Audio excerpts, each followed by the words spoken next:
Appreciate it. Well, as Pete said, I am Danny Wilson's little brother. And Mercy Wilson's son. Excuse me, I have a question. No, we'll hold the questions to the He last. says he's from Pleasant Hill. Are you from Pleasant Hill? I originated in Kansas City. But we moved to Pleasant Hill in March of 1955 from Kansas City. And how old were you? 34. No, actually, I was 18 months old when we moved from Kansas City. So I grew up here in Pleasant Hill, and I've had the honor of serving as mayor 26 years and then 4 years on the city council. To my knowledge, I think that's probably the longest anybody has served as mayor in this community. And I think I was the youngest mayor ever to serve when I got elected in my first term. I'm going to talk a little bit about our city charter because it has a lot to do with some of the things that happened and some of the challenges that we faced and stuff like that. Our charter, a special charter city, at one time there was about 7 of them in the state. And in the early days, after Missouri became a state and joined the Union, you could apply and get the legislature to draw up a charter for your community only. And we, the city fathers did that. So there were like 7 that were left, but there were 7 communities that had under the special charter. We were one, and Liberty was one. I don't know that they still are, but we were. And throughout the years, the charter changed a little bit, and the first change came when the mayor used to be the justice of the peace. Well, when the municipal court system came in, they updated the charter to where our charter kicked in the fact that the mayor was no longer the justice of the peace, and that you elected a judge, a police judge. Well, there was no stipulations on who could do it, so consequently, it wasn't an attorney that got it. It was a good old boy that got elected as police chief. As police judge. And as I look out over the room, I see a number of people that appeared before the police judge. And I won't mention your name, but anyway, the police judge was elected, and seriously, we had a group of men that served that office for a number of years. They did a good job. They did a good job with the community for the most part, and it worked out well. And our charter called for for 4 council members and a mayor, and the mayor doesn't vote in any kind of a council meeting unless there's a tie. The mayor has no voting ability for the city charter. And then the city clerk, the assessor, or the auditor, and the police judge or police chief, in this case it was a constable, they were all appointed. It was called, they were appointed by the mayor and council. Well, as time went on, there was also a clause in the charter that said once you reach 3,000 people, that changes. They're no longer, those officers are no longer appointed, they're elected. And that can create problems, especially when you get people who, are popular in the community, and they tend to run for an office, and they don't really have the expertise of that office. And the reason why I even bring this up is because I also wanted to talk to you about some events that happened in the community. You all lived through them just like I did. The tornado in 1977. I was on the city council. That was my first term on city council, and it was devastating to the community. There was all kinds of damage across this community. The school was torn. Well, I'm telling you what you already know. But there was also a lot of expense. We were declared a federal disaster area. When that happens to a community, it brings in a lot of different funding possibilities to help out a community. Well, the good and the bad of that is that when they come in and do the work, and we had a lot of people come in to help us with the disaster. We actually had the person that we had heading up the civil defense was Jack Morash. I don't know if you remember him or not, but Jack had befriended a number of different people in bigger cities. And I'm telling you, when the tornado hit and we needed help, there was a line of dump trucks and all kinds of equipment from here to 50 Highway. I mean, they came in. And that was great because they really did a great job on helping us out and that sort of thing. And it went real well. But the other thing you're supposed to do when this happens is there are reports you fill out. They're called disaster survey reports, DSRs. And these were supposed to be filled out because, as I said, the federal government had funds coming in. But once you were approved for those funds, those municipalities that came in and helped, they can file charges, and you pay them because you're using federal money to pay them back for coming in and helping. But in order to get that federal money, you have to fill out these reports and send them in. And I'm going to digress just a minute because I'm going to go back to when I told you we had to start electing people. Well, the city clerk that was elected in 1970 and was serving at this particular time, he wasn't a bookkeeper. He didn't know how to do this type of stuff. And it was a problem. It was a major problem in the community. These reports weren't sent in, and the monies that we were going to get from these people, we hadn't received them. And even though that we had a lot of outside help come in and stuff like that, there's a lot of expenses a community has in a situation like that. And we used up all of the city reserves, the reserves in the accounts to pay for that. So we were in a heck of a mess. Now we're at 1980, and I ran for mayor for the first time, and I got elected. And there were situations that the police department, when they went to get gas at the gas station, had to pay cash because those gas stations hadn't been paid 6 months. Oh, no. We were broke. This community was totally broke. And the tornado was a major factor in that. And so when I got elected, and a young lady took me under her wing and told me, I was a young kid, she said, hey, here's what you need to do. Her name's Sandy Beatty. And her and I started working together real close. The first thing I did as mayor was took all of the bookkeeping authorities away from the city clerk, gave them to Sandy Beatty, and we filled out the forms, the proper forms that needed to be sent in, and we sent them in, and we got the money back. So we started being able to move forward just a little bit because we had some funds coming in. Along about that time, if you guys remember the old jail over in Harrisonville, they're just off the square. You know, Butch, don't you? Yeah. And, I thought you did. But anyway, it was crowded. It was totally crowded. You couldn't get people in it. And so Homer Foote was the sheriff. So I go over to Homer and I said, hey, how about if we come up with a situation where we house county prisoners and you just pay us to house them? And we were able to do that. We created a dungeon over at the Lights Lamp. There was a room in the basement. And it was, not a lot bigger than this room here. So we built 15 bunks and put in there, and we had 15 prisoners come over, and we housed 15 prisoners and got paid from the county. Well, we made thousands of dollars over a period of about 3 years.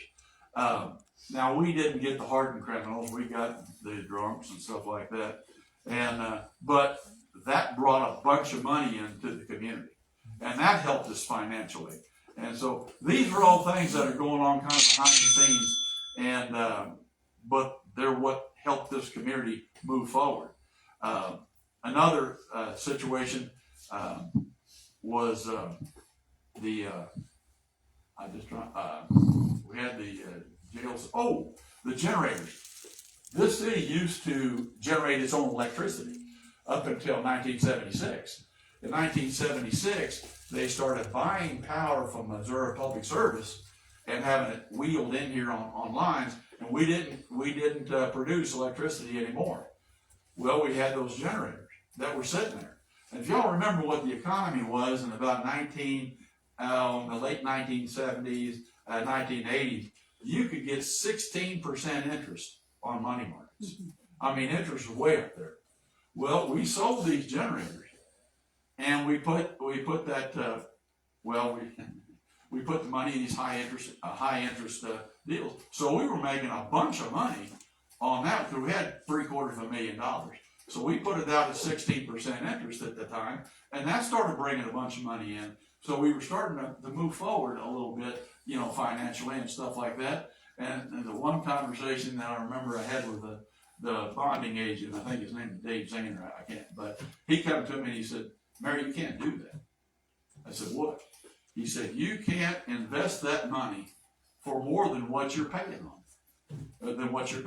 And we were only paying like 3 or 4%. I mean, it wasn't paying much. I said, "Okay, what happens if you get caught?" He said, "Well, they make you pay the bonds off."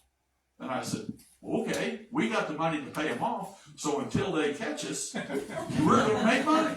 And he said, "Okay." So that worked out. Now, on some of these schemes and things that we came up with, Sandy was behind them.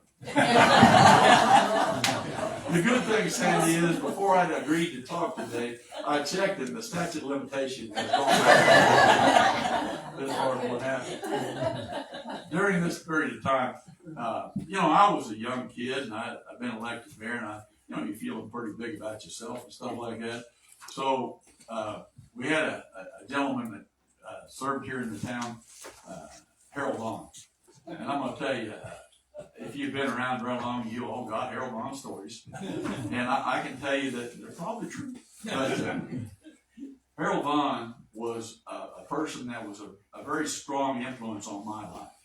There was no better individual on dealing with people than Harold Vaughn. The stories that you hear now is how he was a head thumper and everything else. He was, but only when you pushed him to that level. He would do anything in the world for you.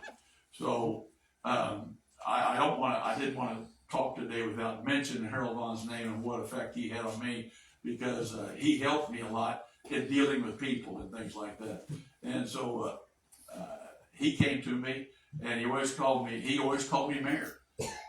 He was my senior by a lot of years, but he had the respect for the office, and he always called me mayor. And he said, "Let's have a picnic on the 4th of July." And we'll call it the Mayor's 4th of July picnic. And if anybody remembers that, it really came off pretty good. We probably had probably 2,000 people out at the city lake. And we had the fireworks, the VFW was set fireworks off. And we had a good time. And I had the sororities here in town have games for kids and stuff like that. Because I didn't want them charging anything. I didn't want moms and dads to be nickel and dime from the kids all day, and I want everybody to have a good time.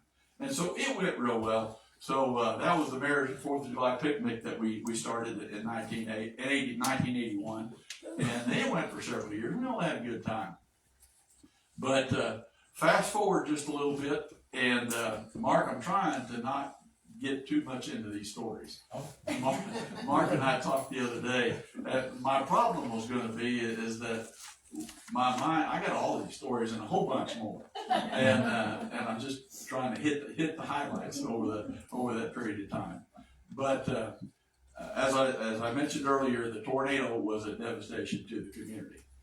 That was in 1977. In 1982, in the spring of that, in the early winter on that year, we had a heck of an ice storm here in town. It was a terrible ice storm. There was that much ice on the ground. You couldn't get around a lot of trees had fallen down because of the ice and stuff like that. It was a mess. And that was a disaster that we had to deal with and that sort of thing. And the city allowed people, when they cleaned the brush up and stuff like that, we had a burn area that we let them take their brush to. And so we got through that with like we always do, with people helping each other and working together and stuff like that. There was one problem, and that was we didn't get the burn pile burnt. And in August of that year, August the 13th, that year was a Friday. 8 inches of rain. We got some rain, a bunch. And when the water started coming down, the creek, it washed all that brush that was in the burn area over to a railroad trestle and plugged it up. And so all the water, instead of going through there, came right down the tracks and right through town. So there was our next disaster.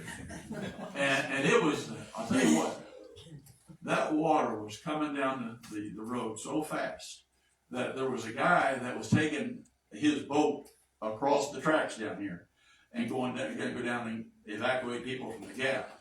When he came across that, the water pushed his boat trailer around sideways, and actually one of the tires on the trailer popped off because the water was that strong. And about that time, now Todd's about this tall, but about that time, some local idiots were in a boat, and they're coming down, and they're going around in circles, all coming down the tracks. And so finally, they get up against the switch guard on the railroad over there, and they're in their boat, and they're pinned up against that. So we get a road grader, and I get on the back of the road grader, and he backs the road grader out, and we get him out of the boat and get him up on that. And all this time, Todd's over there. He's we're wondering if I'm going to make it back out. But anyway, we had a rescue there. And again, the reason why I bring that up is because anytime we had a disaster in this community, we had help. Everybody worked together. This community worked together to get everything back to normal. So, that was a good thing. And we got through that. So we've been through a couple of disasters and we made it. Our finances were starting to look a lot better. We started moving some things forward. We started having some programs and that type of thing. Another thing, and I'll get into that in a minute, but another thing is the streets were in pretty bad shape. The electric system was falling down. This was back when I took over. The distribution system, all the electric lines, they were falling down. They were in terrible shape. The sewers were in bad shape. Our water system had been condemned, and because we were purifying our own water that came out of Big Creek. That water, it never really came out of the city lake. It came out of Big Creek, and it was pumped over to our treatment facility, and it was inadequate, and so it was condemned. So all of the utilities were falling down, and in the overall economic picture of the community in the 70s wasn't that great. And in January, Colonel Moore is going to talk on the Nike base and that type of thing. And I'm going to tell you, when it came to this area, it was a financial boom. I mean, you had 300 guys out there. A lot of them moved, had apartments and houses in Pleasant Hill. A lot of the housing, Sunnyside was built. Some houses along 7 Highway, they were built. So the Nike base was a great thing for the community. Well, in the 1970s, they moved out. So that was a devastating blow also. And the reason why I bring that up is I'm just trying to draw the picture of the bad economic times that we went through, and then how we got out of them. And it worked very well. And in my closing, I'm gonna talk about another situation that's coming up. But I wanna right now tell you that we had 4 council members and the mayor. That's how things were ran. And I'll tell you, I have had fantastic people that I worked with on the city council. They're the ones that made the final decisions. All I did was put the information in front of them and try to explain it the best that I could and try to set a course that would be a positive course for our community. But the council has done a great job over the years. And there were 4 of them, and I'll bring that up for a reason. It's easier to get 4 people to agree on something than it is a whole bunch. When you sit down and you visit with them and stuff like that. And I was getting ready to go out of office. I was going to run for state representative. In 1988, I ran for state representative. Wasn't successful. I spent a lot of money proving that I wasn't a politician. But anyway, I went out of office. But when I was going out, along with Sandy Beatty, and I kind of served as a city administrator with both of us, and with her help. And the council was concerned about the, how the ideas are going to come up and that type of thing. And so they decided to hire a city administrator. And they asked me to serve on a committee with the city administrator in Blue Springs, Fred Sims, and the city administrator in Lee Summit, John Edwards, to serve on a search committee to try to find a person to serve in this office. So we did that, and we came up with a couple of people and a bunch of different meetings and stuff. But finally came out that the council decided that they wanted to hire Mark Randall. Mark Randall was purchasing agent for Lee Summit at that time. And he'd had his degree in city administration and that type of thing. And he had applied, but when he did that, he did it just as a shot in the dark. He didn't really want the job. He just wanted to see how far he could go in the process of doing it. So I go up there, and I got to tell you, this old boy is sitting there, Mark's sitting there, and I go up and talk to him, and he's shaking. I mean, he's shaking big time. I said, "What's wrong with you?" He said, well, I don't know about my wife. I don't know if Mary wants to move. The kids look real good. I don't know if she wants to move. I said, well, just come on down to Pleasant Hill, and we'll treat you so many different ways you're bound to like one of them. And he said, they came down for a visit, and they did. Well, and we hired Mark. And I was out of office at that time for a couple of years. And so Mark came in, and he did 2 things. One, he was the city administrator, and 2, he had to build the job as to what a city administrator was supposed to do in the first place, because we never had one. So anyway, he comes down and he does a great job. And then in 1990, I ran for mayor again, and I got elected. And at that time, I was able to. There's some of them about Robin Burge and the phone system. But anyway, he came in, and the one thing that you have to do in a small town, and you need funding, you guys remember 7 Highway out there, they had ditches on both sides.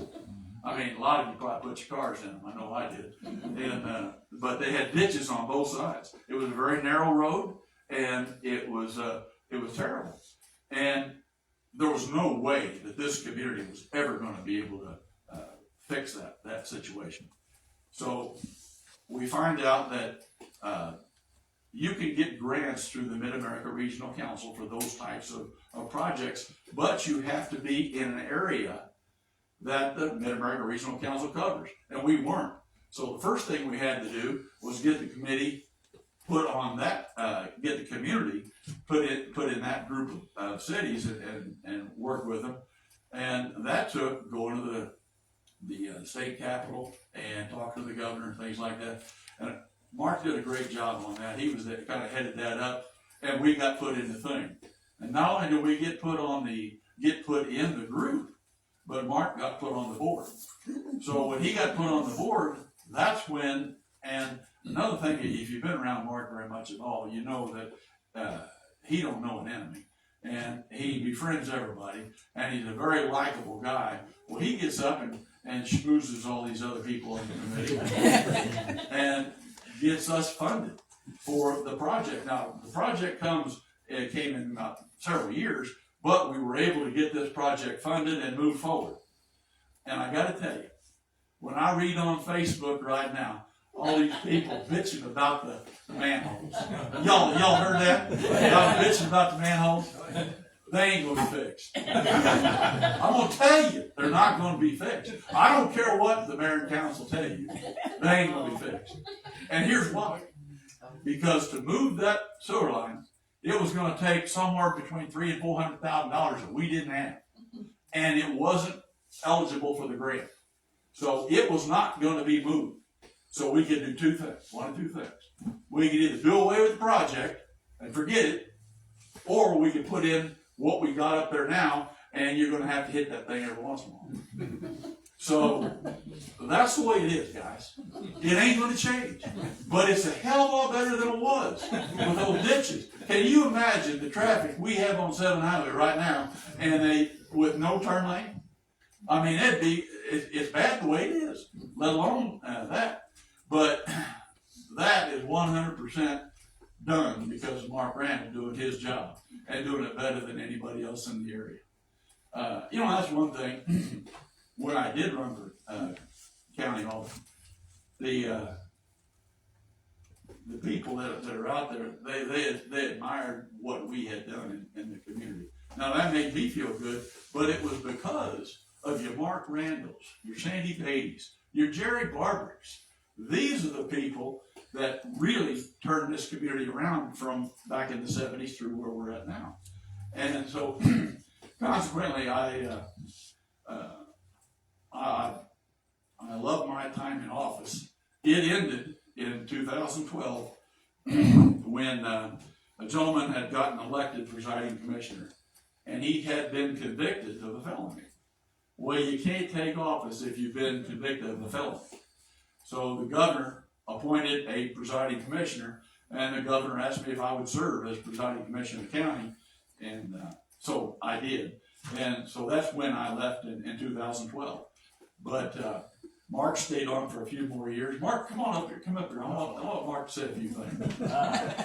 Sure. Because he's done a great job. Well, okay. Well, I'll. You want to correct you on anything? All right. Here we go. Well, one thing I did want to point out that is interesting is Terry alluded to the fact that we fell under a different set of rules when the population went to 3,000. And the kind of an interesting story behind that is that the state legislature wrote that change that would take effect as soon as any special charter city became 3,000. They passed that law in 1939. We don't know what city they wrote that law about. There was only half a dozen of us, and we never knew who that was about. So it was a ticking time bomb for Pleasant Hill that nobody really even thought about happening. Because you just went along from 1939, then all of a sudden in 1970, it hit. And now you're supposed to elect people that really everybody, any normal, sane person would hire. Like, who would elect your lawyer, or your city clerk or your auditor? So anyway, we don't really know why that happened. But it was the state legislature that wrote it for someone. Then you're going to probably talk about how we got it. Well, I'll just tell you this. How do you get around that? Because you just can't operate like that. So the city came up, and this was before my time, they came up, Terry and Sandy came up with a pretty brilliant idea. Like I said, they put the meaningful accounting finance work with Sandy, but you still had, by law, you had to have these elected positions. So what the council did is they made these all $1 a year positions. So somebody could run for collector, but they're going to get $1. And so eventually no one would run for it. I got to tell you, and I want to put this in right here. Harold Neal ran for constable, and he had that job for years, and he was the only one that ever come and got the dollar. So eventually, with nobody running for these, so that they could appoint somebody. For a while there, I don't think you even had an attorney maybe to run in town. I guess one guy was eligible, but he didn't want to do it. So then you could appoint somebody to be the attorney. Sandy, then she was the finance director for salary, but then she ran to be city clerk for $1. And luckily, your influence, somebody ran against you. And there was a beautiful period of time right in there where Terry was such a popular mayor and Sandy was such a popular person in town that no one would run against her for her $1, and no one would run against Terry to be mayor. And so what they would love to do in those days, election night was a bigger deal. You know, you'd go down to the courthouse, you know, and the election returns are coming in, and it was kind of fun. They would sit between the two of them trying to figure out who got the most votes when they weren't opposed by anybody. She won I know, they used to kill him. He said, who are these 10 people that didn't vote for me? So, Oh, one other thing that we did come up with in 1990 when I got back in office, as I mentioned, we had tremendous people serving on volunteer situations, but boards and that type of thing, the park board, the lake board, and zoning board, and they gave a lot of time throughout the week, or throughout the year. So around Christmas time, we had a Mayor's Appreciation Dinner. I won't tell that story, Sam. But anyway, we had a Mayor's Appreciation Dinner, and I always got up and you know, told everybody thank you and stuff, and I tried to go through each individual. And when I got to Harold Neal, I said, well, he's the city constable, and they don't really do nothing. But if you ever had a job that you didn't want nothing done, Harold Neal was your guy. And he worked out pretty good. But anyway, that was my Harold Neal story. that was a good one. You were going to talk about how those tables don't stand up like they used to. Well, yeah, when you dance on tables, a lot of times they'll break. Yeah. Don't make them like they used to. Won't they, Sandy? So, but can I jump in on that? Go ahead. No, you go ahead. So anyway, Keep on your chief game. right. So anyway, so they had the $1 a year solution, and that worked for a number of years. But then we finally thought, look, let's go and try to get this law changed. So we went to the state legislature to see about getting it changed. And there were 2 other special charter cities in the state that were in the same boat, that were between 3,000 and 10,000 population, where this 1939 act of the legislature applied to, Carrollton and Chillicothe. So we went to those 2 cities and said, hey, let's go together. We're the only 3 communities this affects, and let's try to get the legislature to change it. Believe it or not, they both told us no. They didn't want to change it. One of them is because they had a person who was an elected collector that got a percentage of the tax money collected. So you talk about, wow, real, you know. So of course they didn't want to, that person didn't want to change it. They were so powerful. So we were like, oh my gosh. So we had to go on our own to get the state legislature to write a bill just for Pleasant Hill. And we did get it passed, got Governor Carnahan signed it. And so that we're the special charter city, even though it says technically it still applies to Carrollton and Chillicothe, but not to Pleasant Hill anymore. And all those $1 a year positions, you do away with them, and back to just being able to hire people. But there's another shoe to drop on that, which you'll talk about in a minute. Yeah, nothing coming up. But no, we worked together for like 22 years here in town, and he made me a better person and a better mayor, and he did a great job. Mark has turned out to be like a brother to me. He's a fantastic guy and did a fantastic job for this community. And you can't, I can't tell the story of me in city government without bringing him in. So that's why I appreciate him coming down and doing that today. As I stand here right now, before I close, does anybody have any questions about anything in the community over the last 50 years? Oh, here we go. Here we go. Who's that guy in the back? You ask about the community. Oh no, this is about you. No, never mind. There you go. Yeah. Now let me tell you one on you though, that like you said, 7 Highway. There was even more to that. You talk about having a gun to our heads on that whole thing. because MoDOT not only said they would not fix our 7 highway problem, they actually came and told us that they were not going to allow any more driveway entrances on the highway until a turn lane was built.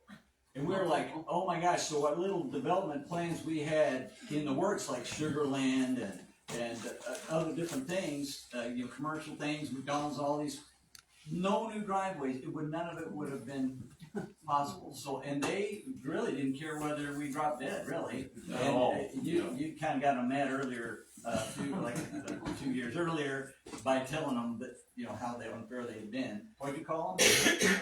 I don't remember it. Clipboard jockey. Oh, a bunch of clipboard jockeys. That was the state legislature. Before the highway commission.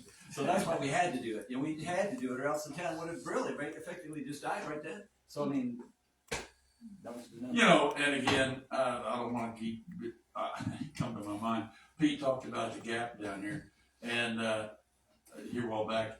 Well, the problem with that area, we had the Corps of Engineers come in after the 82 flood and do a survey and seeing what kind of a core project we could get to kind of eliminate that problem. And after their lengthy study, they came back and they said that the property that you're protecting isn't worth the cost it would take to build whatever they're going to do. So, but they weren't going to offer a buyout or anything like that. But they just said we're not going to get involved with that because it's just going to cost too much money for the property that you're trying to save. So that was a problem. And So what happened with the gap? well, eventually they started people from that point. And I shouldn't say it this way, but once the people in the gap saw there wasn't going to be a buyout, then they started moving out of the gap. And the other thing is that the people that were living there, the next generation didn't stay there. So as they got older, and some of them moved out to other parts of the community, some moved completely out of the community, and then some passed away. Did the city acquire the land? Well, here's another thing. The city owned a whole bunch of property that I didn't want, because we didn't want it, but you also don't want it to go into the hands of people that are going to do stupid stuff with it. So most of the property that the city got from the gap area, we got from people not paying their back taxes. The county gave it to us. That's how the city got the property in the first place. And another things just keep going on in my mind is the disasters, natural disasters. Disasters such as buildings falling down. The first one was, you guys remember the shirt factory up here? Well, it was a dealership, a car dealership, and then it was a shirt factory. Shirt factory moves out of town. That's another economic problem that we had. A lot of jobs left the community because of that type of thing. But I'm out playing golf at Country Creek one time, and they called me and they said, "Hey, there's a building on Lake Street." And I said, "What building on Lake Street?" "No, there's a building on Lake Street." The wall blew out. And a guy owned the building. He lived in Greenwood, and he didn't have any money. There was like 13 or 14 cars in that thing, but they weren't like collectible cars. They were just old pieces of crap cars. So he didn't have any money. So what are you going to do? You got a building in the middle of the street, the roof's caving in on it, and what are you going to do? So I get a hold of the old boy, and he ain't got any money, and I said, "Well, you're going to have to clean that up, and you're going to have to do it in a couple of weeks." He said, "I don't have any money." And I said, "Well, we'll take it. Deed to the city, and we'll clean it up." And we wound up, that's what happened. And I got to tell you, the kind of a comical story. Was you there when Rademachers came down and got those cars out for us? They would hook, Rademachers brought their big machine down that had the big long arm on it. They'd stick it over, and tie a chain around it and pick up those cars, and they would pick them up and swing them around and bring them out of the building. And they was having a ball. They was having a ball bringing those things. But anyway, that's the shirt factory and what happened. It just got dilapidated and the wall blew out. Then the Gray store, when it went down, there was a guy that was doing some brickwork on the inside. If you ever was down in Gray's store, you knew that there was doors that went from building to building. They had like 3 or 4 buildings. Went from building to building. Well, they wanted another door. And so he was down there cutting the door in. Well, you don't do that on old buildings sometimes. And this was one that you didn't. Because I was in there on that Saturday morning and I was going home. And then pretty soon I heard the building collapse. So I went down there, and sure enough, where he was putting that door in, that came down. And then the buildings that they were attached to started coming down. Well, today, you would try to find somebody with a bunch of money that wanted to come down and renovate those buildings and reclaim them. Back then, nobody wanted to. They did not want to. And so consequently, we're sitting here with buildings that are dilapidated, falling down, and nobody had any money. Nobody had any money to fix them. And the insurance company was getting ready to pull out. They had done everything they was going to do, and they wasn't going to do anything else. So I sat down with this old boy, and I said, hey, we can't leave this like this. I said, how much would you spend to help clean that building up, clean those lots off? And the total price to get 4 buildings, 4 or 5 buildings, was going to be $70,000. And I said, okay, what if the city puts up $35,000, you guys put up $35,000, and you clean the lot? And they agreed to that. Well, you know, is that a smart spending of $35,000 of city money? I don't know, but I did it. And the bottom line was, it got cleaned up. It wasn't going to be cleaned up any other way. And see, these things happen. My whole time in city government, these things constantly kept coming up. And now I know Butch Shoemaker, he always accuses me of tearing down all the spots in town that everybody liked. You know, like the drugstore, I mean, the Gray's Market, everybody went to Gray's down there and bought stuff. And then the Dairy Cup out there. Yeah. I got that in 2. And then I bought Miss Smith's little store and tore it down. So you all know about Miss Smith. Everybody went there, but I tore it down. So all the historic places, Butch accused me of tearing them down, but they did get tore down. The one, no question. The one last thing that I have that I wanted to bring up, you know, I talked to you about the city charter and about the 4 council members and the mayor, and how it worked for me, and I think it worked for this community for a lot of years. Well, the statute, I mean, the charter, the state statute tells us that when the community goes over 10,000 people, and it will on our next census, it's probably there now, but it won't be recognized till the next census. When that happens, the council is, they elect 6 council members. They elect 6 commissioners. Alderman. I thought it was commissioner. No, Board of Aldermen. Okay. Yeah, They elect 6 people instead of 4. Well, my experience is the lesser the number, the better it works, and the better you get things done. I mean, if any of you's ever been on a committee, a church committee, or anything else, you know the fewer members you get, the better off you're going to be, because you can't get people to agree. But regardless, I would like to see the mayor and council.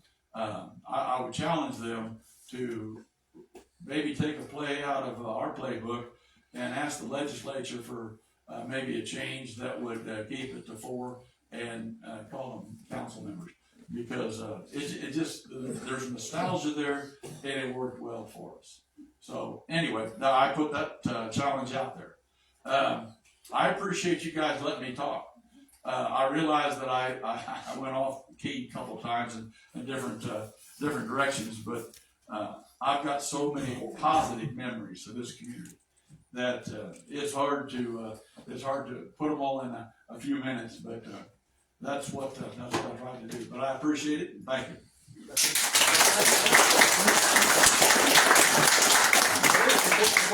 Yeah, questions from anybody other than you? The guy in the back, keep him quiet. But never mind. These people don't want to know that. That's right. That's right.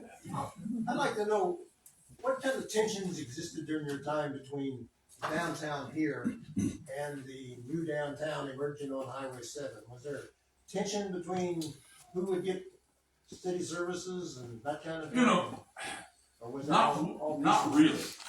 But now that you brought it up, within the downtown area, when I was mayor and in the latter part of my tenure as mayor, I used to call the railroad tracks the Mason-Dixon line.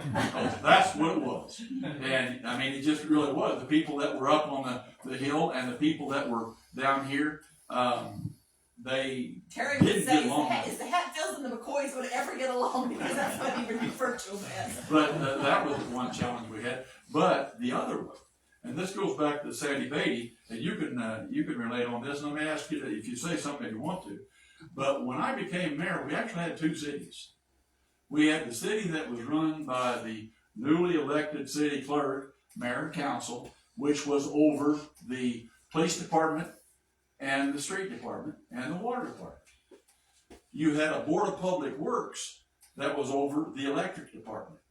And these two didn't get along. And it did not help when Jim Bell got elected, and we went through that period of time.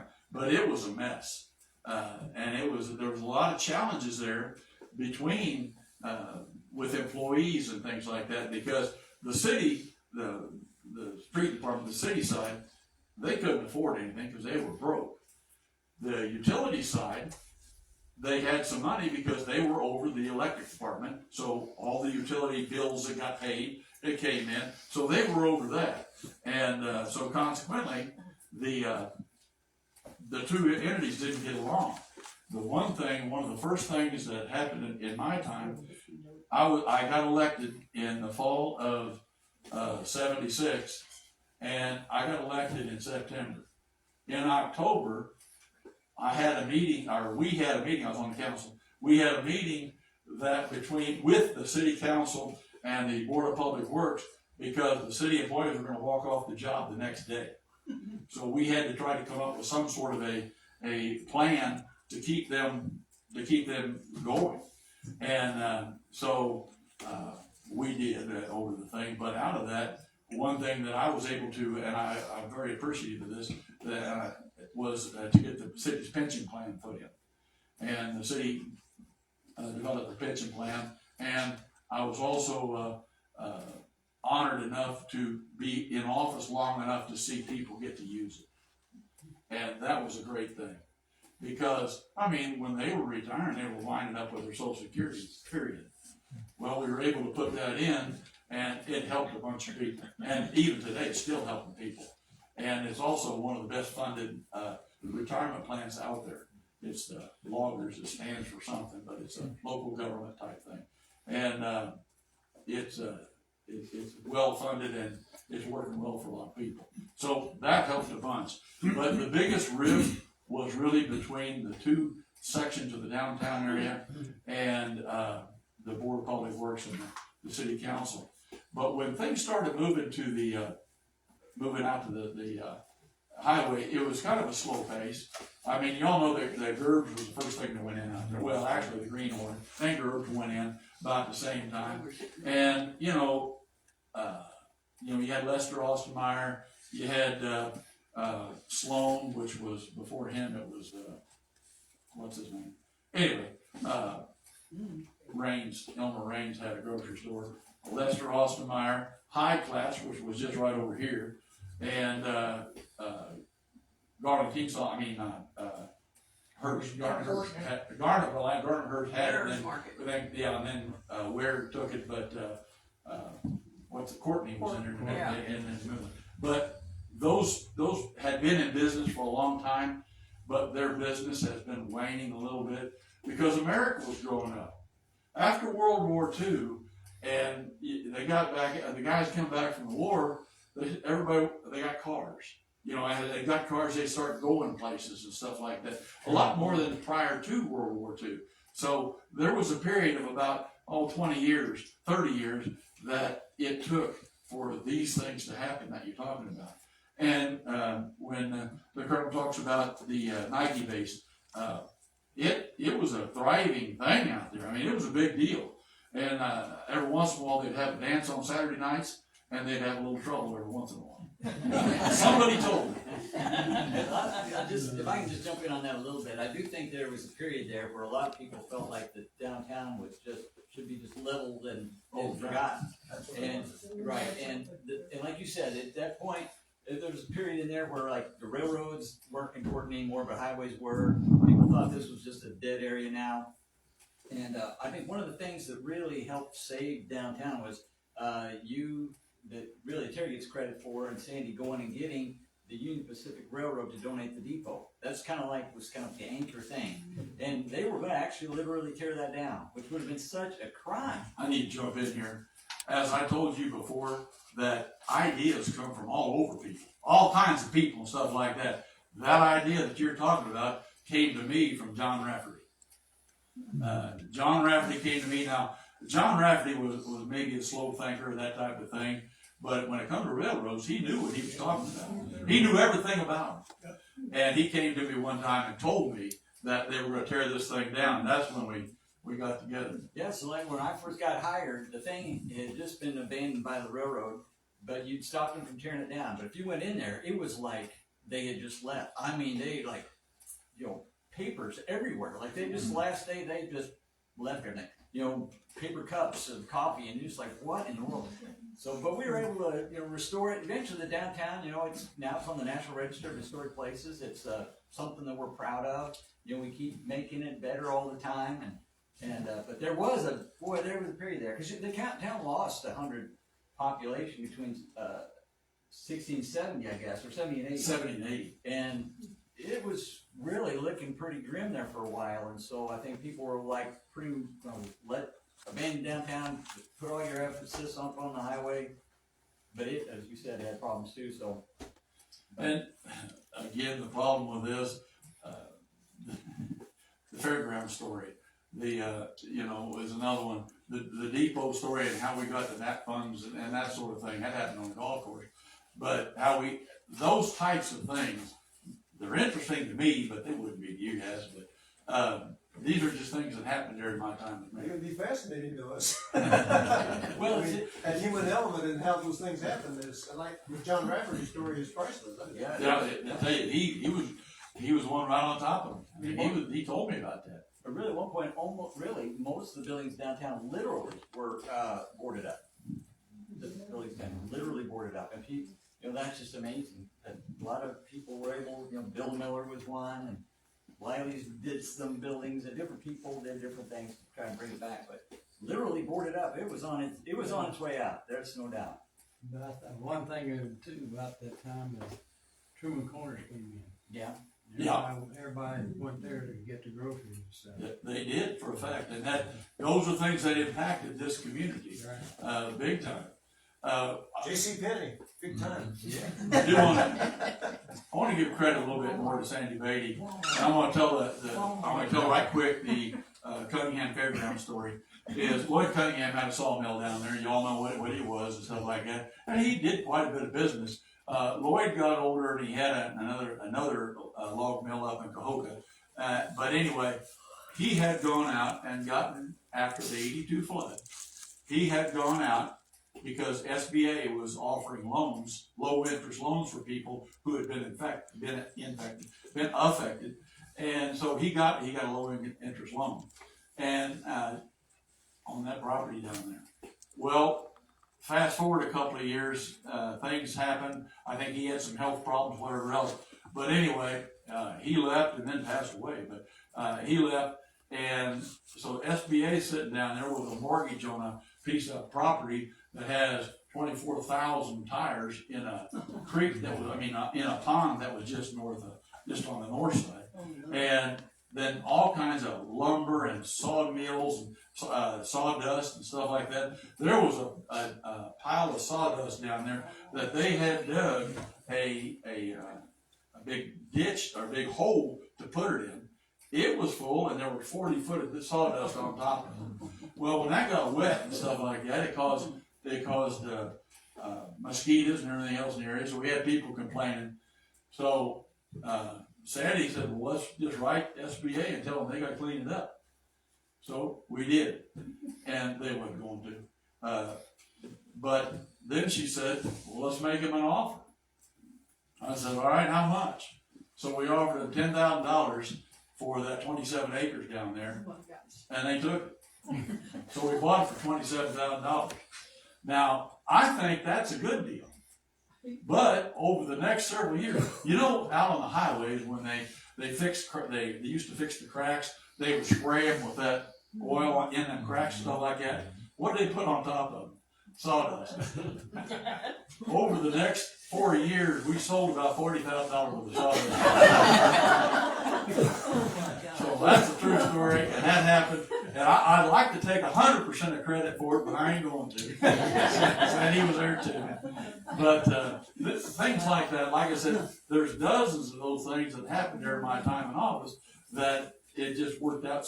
Most of them worked out for the good, and it was a time of my life that I truly cherish, and I appreciated it most every day. Every once in a while there'd be a day I didn't appreciate it. What made you run in the first place? Smitty, Quentin Smith, that's another thing. I should have brought him up in the first place, because you can't tell a story about me without talking about Quentin Smith. Smitty had Quentin Smith and Dolores Smith had a packaged liquor store just down the street here. And you didn't drink inside there. It was a packaged liquor store. And then he also was into sporting goods of all kinds. And back in those days, I'm talking about in the 50s and 60s, everybody went into Smitty's. Whether you drank or not, they went into for sporting goods and stuff like that. And he helped raise me. I went to work there when I was about 11 years, 9 to 11 years old, somewhere in there. I went to work down there, and Smitty was a dyed-in-the-world Democrat. I mean, and back then everybody was. In this county, this county was Democrat, period. Just like it is Republican now, it was Democrat then. And Smitty was a dyed-in-the-world Democrat.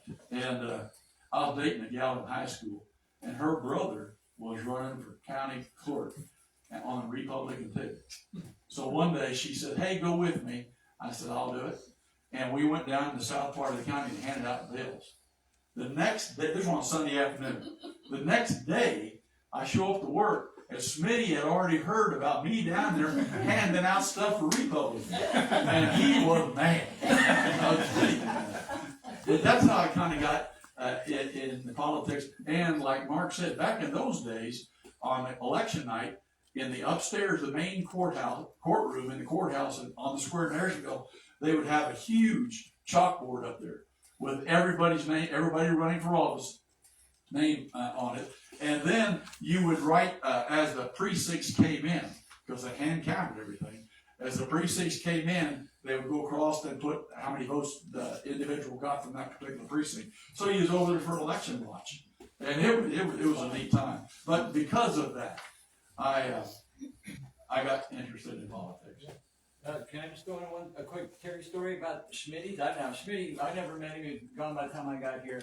But when Terry was working for Schmitty, this is a famous story about him, that whenever he would occasionally mess up something and break something in the store, while dusting the shelves. I was a screw up. And so then he was kind of a screw up. So then Schmitty would like to say, Terry, you could mess up a crowbar, And well, one day Terry was trying something, and he actually broke the end off a crowbar. Schmitty hung it up behind the people. They look what he did. I told you to tear a crowbar.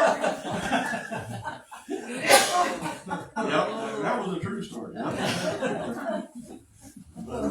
We moved here in January 1964 with Miss Yeah, of course.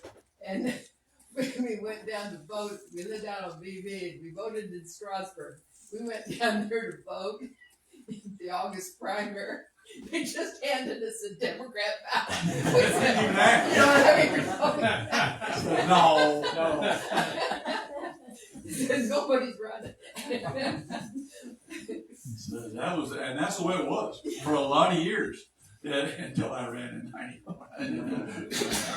That's another story. But, anyway, anything else? Anybody else got anything? I can see the people are leaning towards the door that got their chief shirts on. So entertaining, I don't think I'll speak next.